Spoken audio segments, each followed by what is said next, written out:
Is your Xbox controller moving by itself or not aiming right in games? It's probably your R stick. And yes, it can be fixed at home. This video is going to help you stop the drifting and getting back into playing like a pro.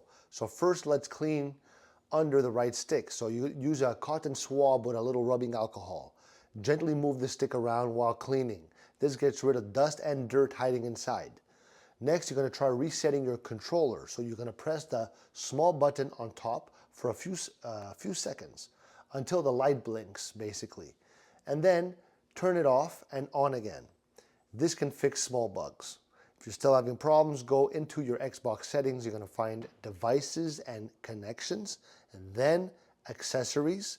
And there, test your stick to see if it moves on its own. If it does, your controller might need a deeper fix. So now, let's update your controller. Plug it into a wire and go to Update Controller in Settings. This can solve a lot of issues too. So if none of that works, then you could try using the Xbox Accessories app on your PC.